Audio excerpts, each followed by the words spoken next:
So what myths have you heard about saving family stories on video? I'm going to share 5 of those myths with you today.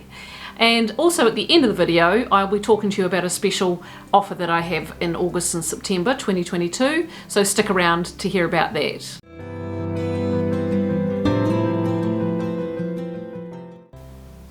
Hi, I'm Nicola Kane from Moving Memories. I started this channel to help you with tips, ideas and inspiration on how to save your family stories before they get forgotten.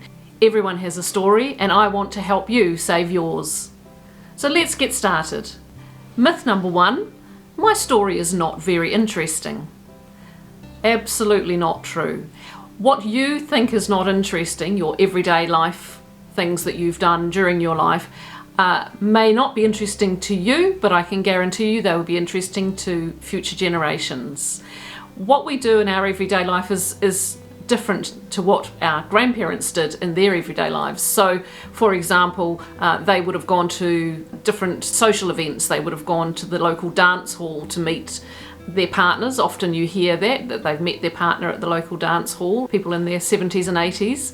And we, of course, now, our younger generation, most of them meet online. So there's lots of differences between the way that life was lived then and the way that life's lived now. So it's a wonderful thing to share how our generations have changed and things that we did, normal everyday things, are so different now to what they used to be. For example, I was talking to a young person the other day about phone boxes and they had no idea what I was talking about. Myth number 2, there's plenty of time left to do it. Well, as I said in my last video, that's not always the case. I learned this lesson the hard way. My 77-year-old dad was very fit and healthy and had a stroke and then seizures, and unfortunately wasn't able to communicate with us, so we never saved his story. It's something that I regret, and I don't want you to regret not saving your parents' or grandparents' stories. So get them in the can while you can. It's never too soon to start because you don't know what's around the corner.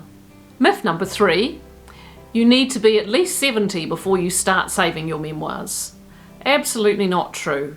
The earlier you start, the better. You remember things easier and more clearly. Some of my clients, for example, have saved their stories when they've been in their 50s so that they could easily remember things that happened in recent years, and they might not have remembered those in the same detail when they get that bit older.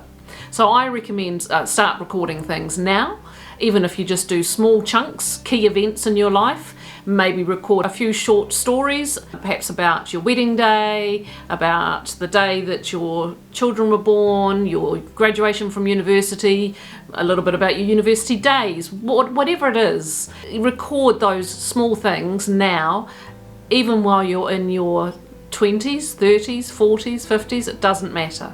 Start as soon as you can. Myth number 4, it's all too hard and I'm just not a storyteller.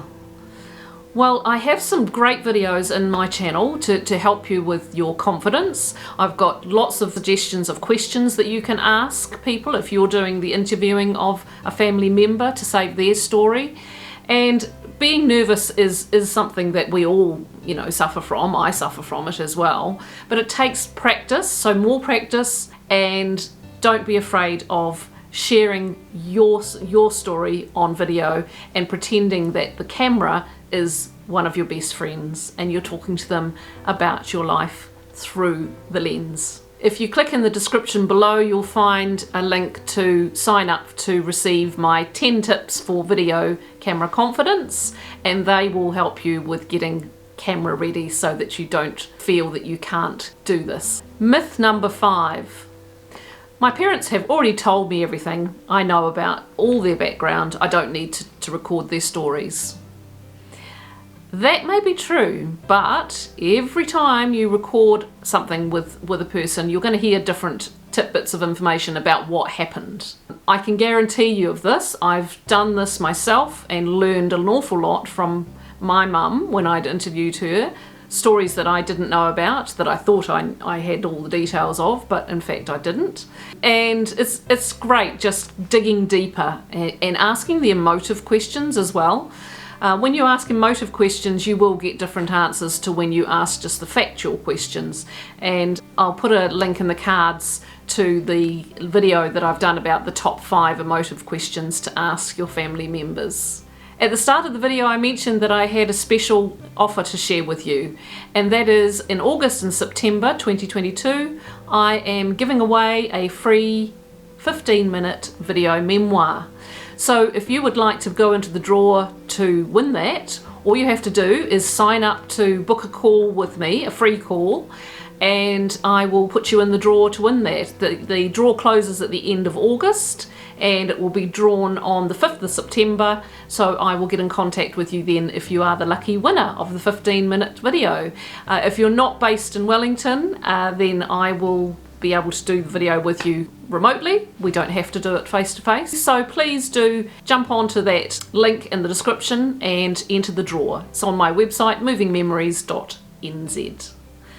Thank you for listening today. I hope you've found some useful tips, and I hope we've dispelled some myths about saving family stories on video or your video memoirs.